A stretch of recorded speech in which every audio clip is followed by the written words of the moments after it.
교회가 중요합니까? 왜 교회가 그렇게 중요합니까?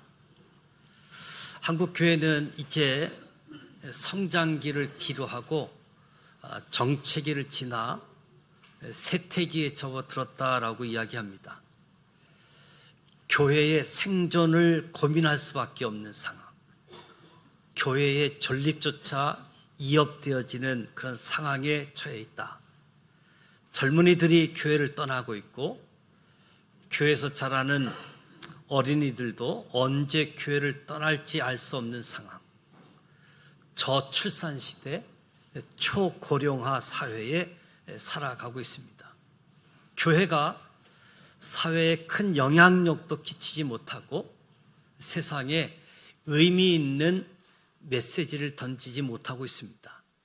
교회가 세상에 영향력을 주려고 애쓰는 것이 도리어 조롱받고 있는 실정이기도 합니다.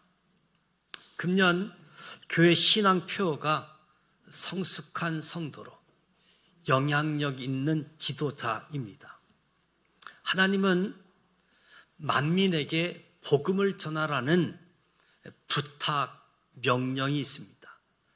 이르시되 너희는 온 천하에 다니며 만민에게 복음을 전파하라.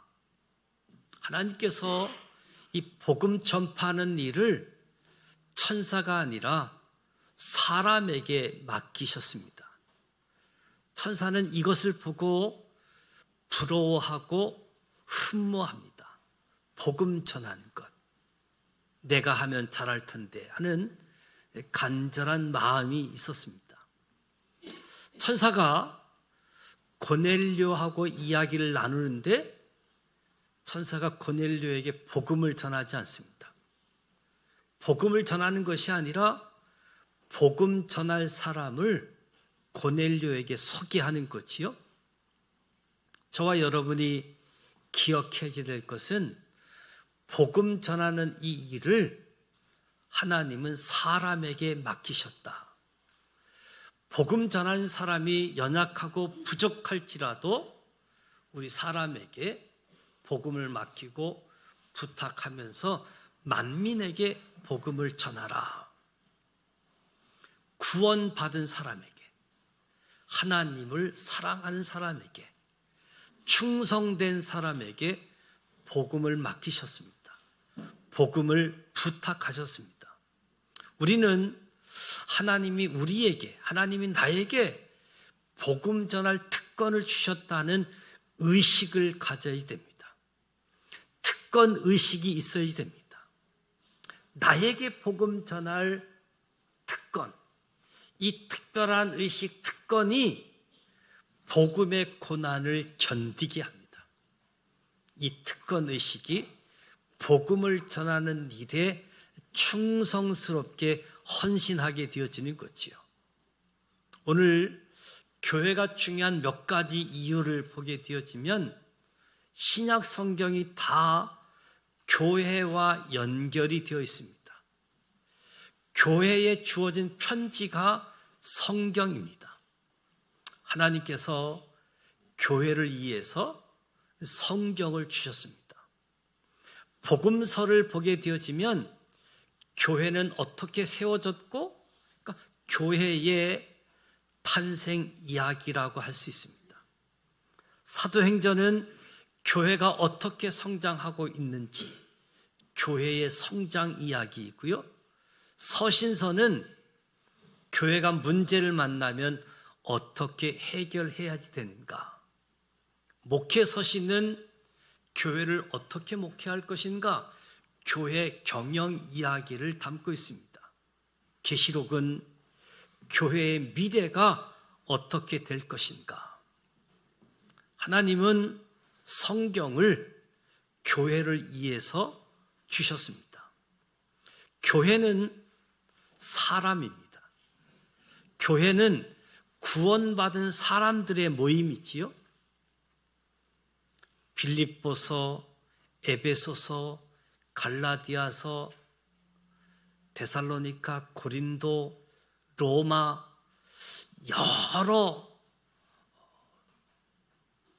지역에 보낸 편지는 하나님께서 그 지역에 있는 교인들에게 보낸 편지라고 할 수 있겠죠. 교인들에게 보낸 편지, 성경입니다. 편지는 건물을 받는 것이 아니라 사람이 받는 거지요. 건물에게 편지를 보내지 않습니다. 교회가 건물이 아니다라고 하는 것을 제가 말하는 거지요. 끊임없이 교회는 건물이 아니다라고 말하면서도 또 말하는 것은 세상 사람들뿐만 아니라 우리 성도들도 교회가 건물이라고 하는 이미지에서 벗어나지 못하고 있습니다. 주보를 봐도 현수막 포스터에 한결같이 건물 이미지. 그래서 교회가 건물이다, 자연스러운 인식이 있는 거지요. 목사가 교회는 건물이 아니다라고 이야기함에도 불구하고 세상 사람들은, 성도들은 교회가 건물이라는 말을 수백 번 보고 듣기 때문에 또 강조하는 겁니다. 교회는 건물이 아니다. 교회는 사람이다. 교회는 구원받은 사람들의 모임. 그러니까 교회는 내가 교회다라고 이야기할 수 있는 거지요. 그리스도 예수 안에서 부천에 사는 모든 성도에게 하나님의 은혜와 평강이 있기를 원하노라. 하나님께서 교회를 위해서 성경을 주셨습니다. 빌립보서 편지를 보면 빌립보에 사는 모든 성도, 또한 감독들, 집사들에게 편지하노니, 빌립보 교회 구성원이 성도, 감독, 집사가 있습니다. 교회는 구원받은 사람들의 모임 공동체로 이기 때문에 교회라는 것이 건물이 아님을 좀 더 의식화시키기 위해서 의식적으로 교회를 공동체라고 부르게 되어지죠. 저도 종종 공동체라는 단어를 많이 사용하는데, 그것은 교회가 건물이라고 생각이 나지 않게 하기 위해서, 교회가 구원받은 사람들의 모임, 신앙 공동체. 그래서 이 공동체가 교회 정책성 확립에 큰 도움을 주게 되어집니다. 물론 교회라는 단어가 나쁜 단어가 아닙니다. 단지 건물로 많이 인식되고 있기 때문에 그런 거지요. 그렇다고 건물이 나쁘다는 것도 아니고, 건물이 필요 없다는 말도 아니고, 건물이 잘못했다는 말도 아닙니다. 교회는 건물보다 사람을 강조해야지 된다. 이것을 말씀드리는 거지요. 형통이라는 단어도 어떤 일이 내 뜻대로가 아닌 하나님의 뜻대로 되는 것을 형통, 이 성경적인 개념인데, 근데 우리는 그렇게 안 받아들이고 내 뜻대로 되는 것이 형통이다 오해하게 되어집니다. 교회는 구원받은 사람의 공동체. 그런데도 우리는 교회를 건물로 오해하는 경우가 종종 있게 되어지는 거지요.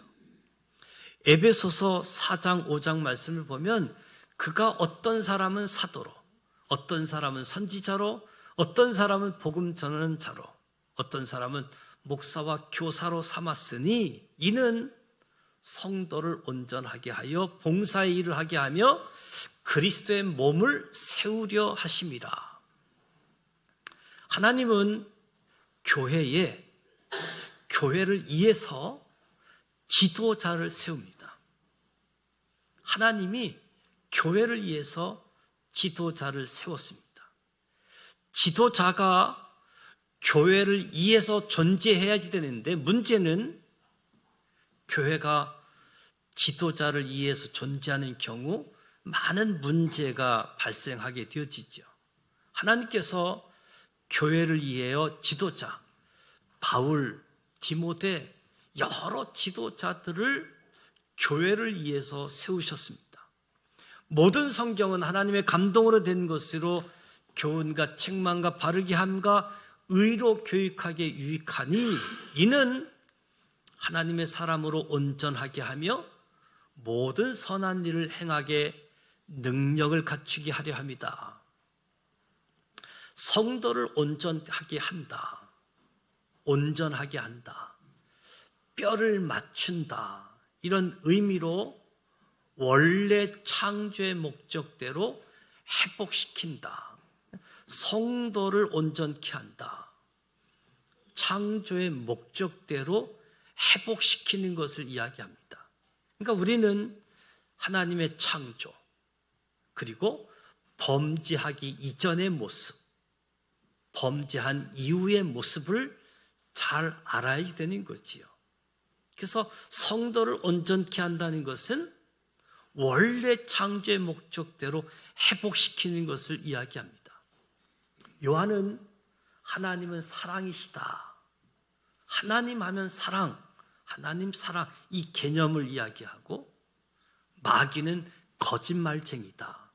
마귀 하면 거짓말, 하나님은 사랑, 마귀는 거짓말. 근데 이것을 합치면 새로운 개념이 등장하게 되어지는데 마귀가 이야기합니다.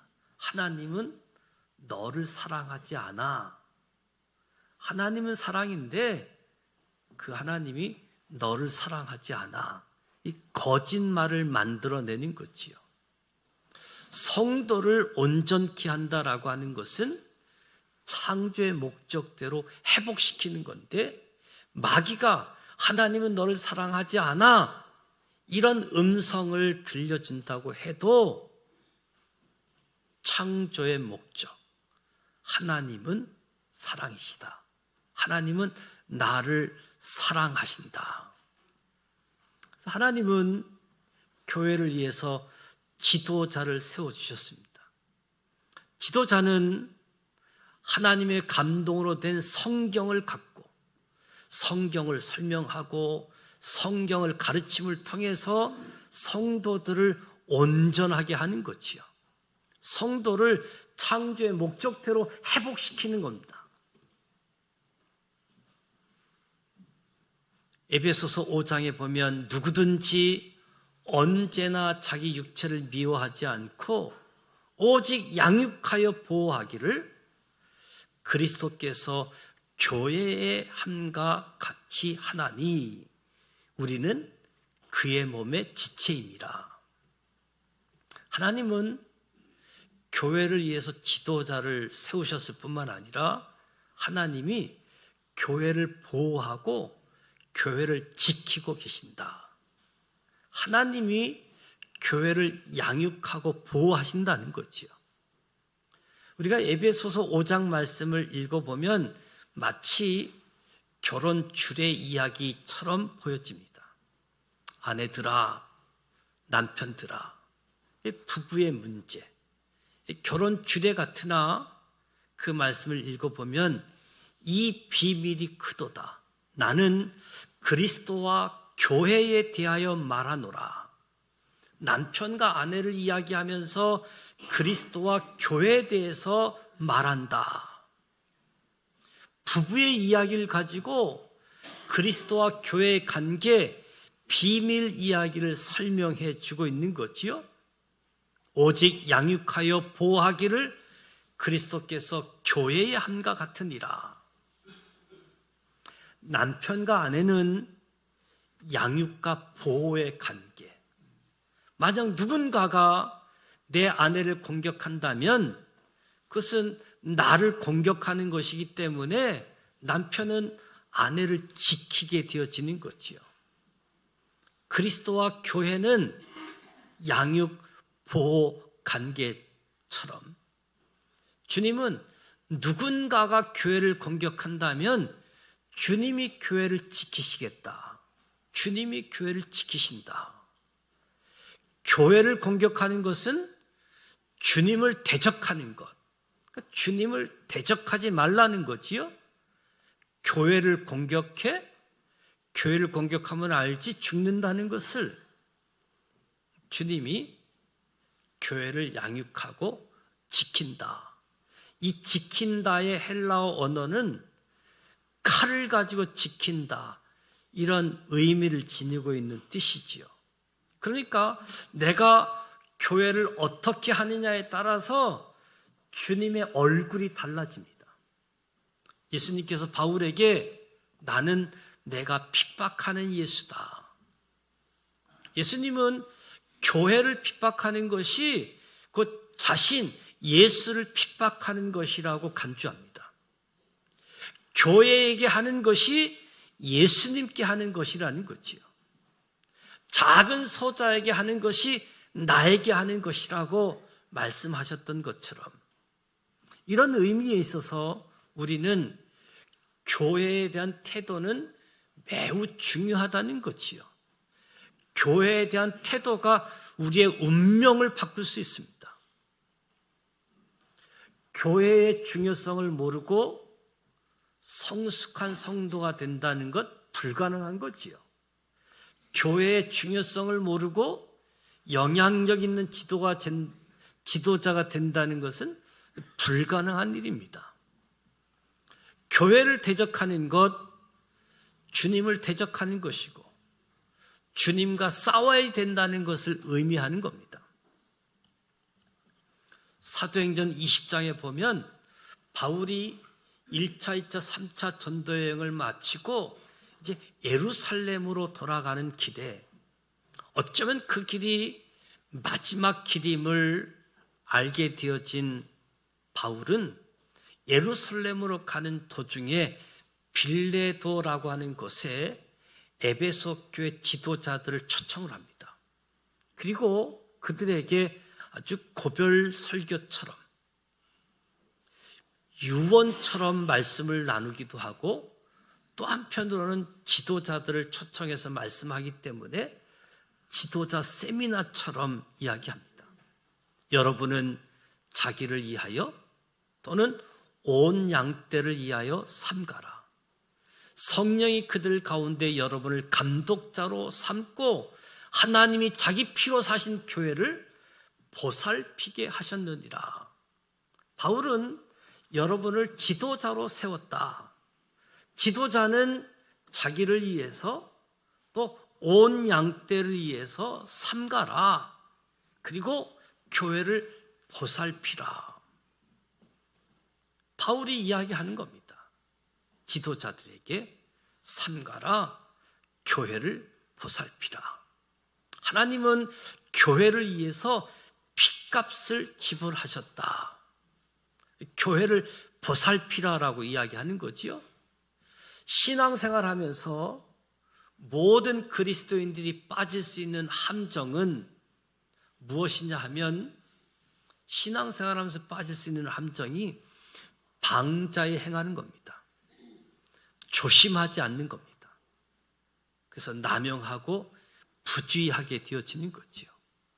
바울은 이 고별 설교, 유언과 같은 설교를 하면서 지도자들에게 삼가라, 조심하라.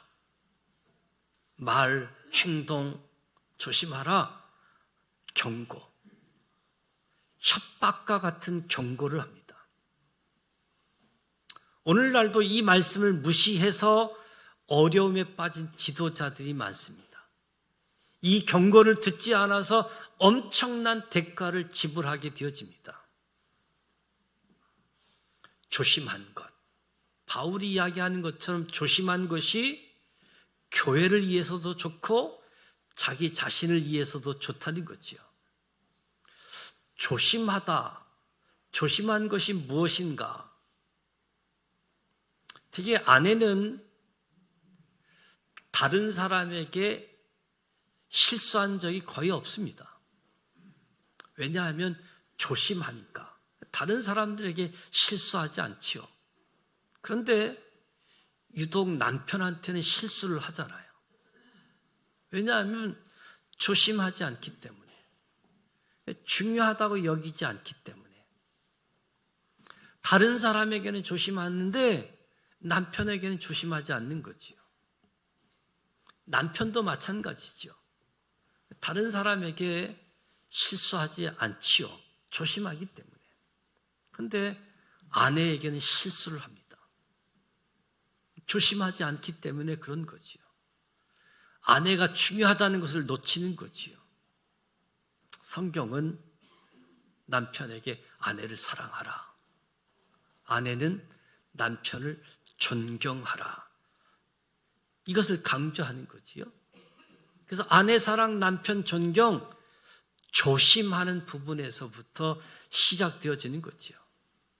사람과의 관계도 마찬가지입니다. 중요한 사람에게는 조심조심해서 별로 실수를 하지 않습니다. 우리가 의식적으로 조심하면 상당한 실수를 막을 수 있습니다. 신앙생활 하면서 조심하지 않으면 안 됩니다. 신앙생활에서 조심조심 하는 것을 경건이라고도 표현합니다. 이성, 돈 문제, 갈등이 일어나는 것, 조심의 문제가 대부분인 모습이지요. 모든 직분자가 지도자입니다. 저와 여러분이 교회의 지도자이기 때문에 조심해야지 됩니다. 모든 그리스도인들이 빠질 수 있는 문제, 방자히 행하는 것, 남용하는 것, 부주의하는 것, 자신과 교회를 위해서 조심하라. 바울이 경고하고 있는 거지요. 하나님이 자기 피로 사신 교회, 이 말씀은 교회가 내 소유가 아니라는 겁니다. 교회는 하나님의 것이라는 거지요. 하나님이 자기 피로 사셨다. 하나님이 소유권을 주장하는 겁니다. 왜 조심해야 하느냐? 교회가 내 것이 아니고 하나님의 핏값으로 삼은 하나님의 것이기 때문에. 우리는 소유권이 나한테 있다고 생각할 때 조심하지 않게 되어지는 거지요. 남의 집에 가서 마음대로 물건에 손대지 않잖아요. 내 것이 아니기 때문에. 조심하지 않는 이유는 교회가 내 소유권이 있는 것처럼 생각하기 때문에. 뭐 내 건 내 마음대로 한다는데 뭐가 문제이냐 하는 생각인 거지요. 교회를 보살피라. 자기 피로 사신 교회. 이 말씀은 너 조심해. 이건 내 거야. 하나님 거야. 조심해서 잘 보살피라라는 말씀인 거지요. 그러면서 지도자에게 유언과 같은 말씀 중에 내가 꺼리지 않고 하나님의 뜻을 전하겠다. 이것저것 생각하면 말을 못하겠지만 내가 다시 만날 수 없을 수도 있는데 내가 꺼리끼지 않고 하나님 뜻을 전한다. 내가 떠나게 되어지면 사나운 이리가 여러분에게 들어와 가지고 양떼를 아끼지 아니할 것이다. 그러니까 교회가 예부로부터 어려움이 주어지는 것을 예상하는 거지요. 사나운 이리, 거짓 교사로부터 당하는 어려움, 이단을 통해서 당하는 교회의 어려움을 미리 이야기하는 거지요. 그리고 또 한편으로는 여러분 중에서 제자를 끌어 자기를 따르게 하려고 어그러진 말을 하는 사람들이 일어날 줄 내가 안다. 교회의 내적인 어려움을 이야기합니다. 이 지도자를 잘 알고 있는 바울이 여러분 중에서도 어그러진 말을 하는 사람들이 일어나서 교회가 어려움을 당하게 되어진다. 교회가 어려움을 당하는 것 지도자 때문이라고 하는 거지요. 지도자의 영적인 타락이 교회를 어렵게 한다는 것이지요. 지도자의 영적 타락이 뭐냐? 제자들을 끌어서 자기를 따르게 하는 것이 영적 타락이라는 거죠. 술 마시고 담배 피우는 것이 영적 타락이 아니라 제자들을 자기 사람으로 만드는 것, 자기 팬을 만들고 자기가 스타가 되어지고 자기가 우상 되어지는 것, 이것이 타락이다라고 이야기하는 겁니다.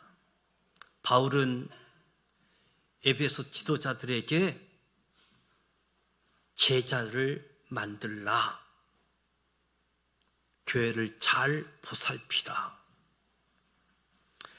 자기 부인을 하도록 오직 예수 그리스도, 오직 예수의 제자 되어지는 이 일에 집중하라라고 이야기하는 겁니다.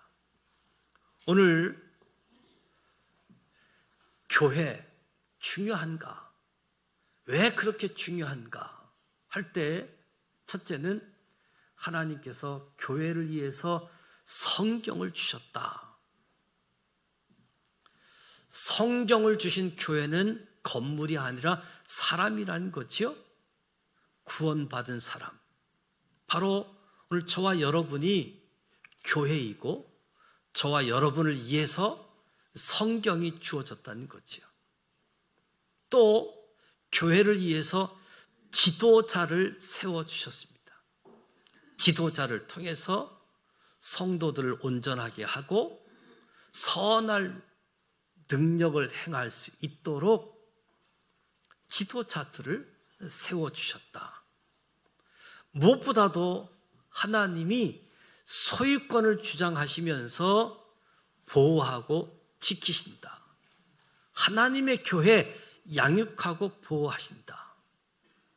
핏값을 지불했다. 소유권을 주장하시는 거지요. 그래서 오늘 시간 교회가 건물이라고 하는 인식을 좀 내려놓고 교회하면 구원받은 사람들, 이 공동체 한 사람 한 사람이 소중하고 바로 교회가 내가 교회다, 내가 교회다, 이런 의식을 가지면서 하나님은 복음 전할 특권을 우리에게 맡기셨다는 거지요. 천사에게 맡기지 않고. 그래서 이 복음 전할 특권, 이 의식을 가질 때 복음 때문에 주어지는 고난을 능히 견뎌내고 복음 전하는 일을 하게 되어집니다.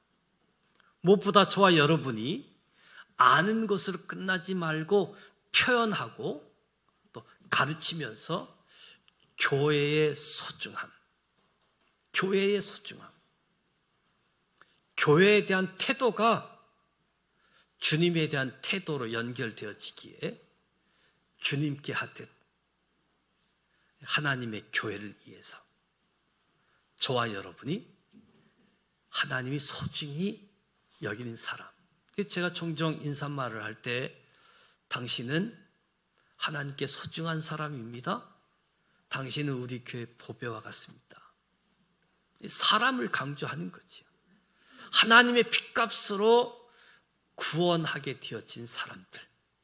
다시 한번 저와 여러분을 위해서 하나님이 성경을 주셨고 지도자를 세워주시고 양육하고 보호하신다. 저와 여러분이 성경을 통해서 지도자들을 통해서 온전케 되어지는 창조의 목적이 회복되어지는 은혜가 우리 모두에게 주어지기를 주님의 이름으로 축복합니다.